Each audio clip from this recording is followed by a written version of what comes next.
আসসালামু আলাইকুম। Daily life with শাহানার পক্ষ থেকে আপনাদেরকে স্বাগতম জানাচ্ছি। আজকে আমি একটা নতুন রেসিপি আপনাদের সামনে নিয়ে আসলাম। সেটা হচ্ছে মাছের ভর্তা।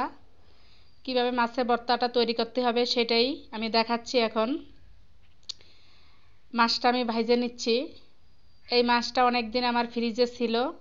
রান্না করলে মনে করলাম যে খেতে ভালো লাগবে না, তাই কি করব, ভর্তা করি। তাই ভর্তার আইডিয়াটা মাথায় আসলো। মাছটা আমার ভাজা হয়ে গেছে।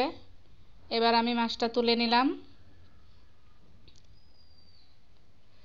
এবার শুকনা মরিচ ভেজে নিচ্ছি। মাছ ভাজির যে তেলটা রয়ে গেছে সেটার ভিতরে আমি শুকনা মরিচটা ভাজলাম। এবার নামিয়ে নিলাম। এবার এর ভিতরে কিছু রসুনের কোয়া আস্ত আস্ত রেখেছি, সেটা আমি ভেজে নিচ্ছি।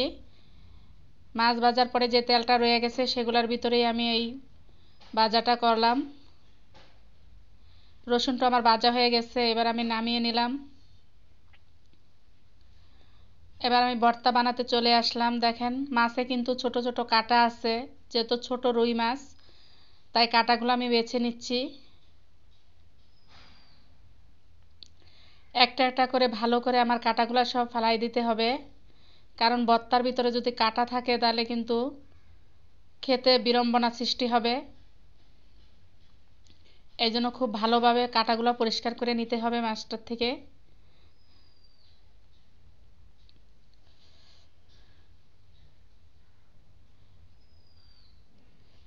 একটু একটু করে আমি মাছের কাঁটাটা সরিয়ে নিচ্ছি। আমি এখানে 2 পিস মাছ আর একটা লেজ নিয়েছি, 3 পিস মাছ নিয়েছি। এইভাবে চাইলে আপনারাও বাসায় ভর্তা বা মাছের ভর্তা বানিয়ে খেতে পারেন। সবসময় মাছ রান্না খেতে ভালো লাগে না, মাঝে মধ্যে যদি একটু ভর্তা তৈরি করা হয় আশা করি অবশ্যই ভালো লাগবে। এবার শুকনা মরিচটা লবণ দিয়ে মাখিয়ে নিচ্ছি ভালোভাবে।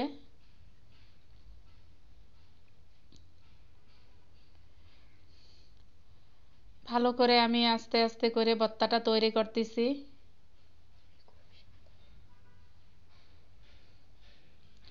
এবার রসুনটা দিয়ে মাখিয়ে নিচ্ছি মরিচটার সাথে। রসুনটা আমি ভেজে রাখছিলাম, কারণ মাছের ভর্তাতে রসুন না দিলে তো হবেই না।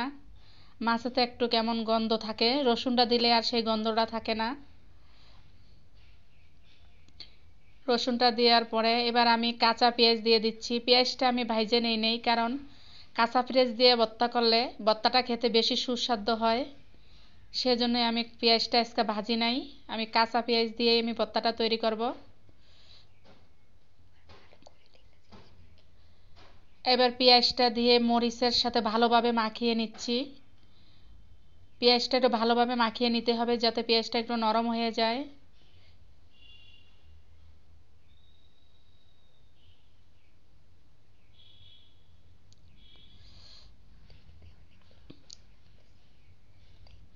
দেখতে দেখেন কত সুন্দর লাগতেছে কালারটা।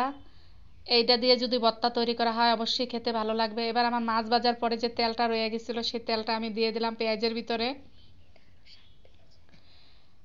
এর থেকে আরও স্বাদটা বেড়ে যাবে, কারণ আমি সরিষার তেল দিয়েই মাছটা ভাজিছি। আমি কাঁচা সরিষার তেল আর এখানে দেব না, আমি মাছ ভাজার তেলটাই আমি দিয়েছি।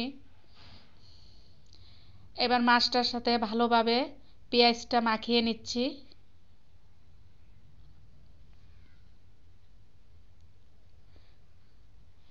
এভাবে চাইলে আপনারাও মাছের ভর্তা করে খেতে পারেন। মাছের ভর্তা দিয়ে 1 প্লেট ভাত নিমেষেই খাওয়া যায়।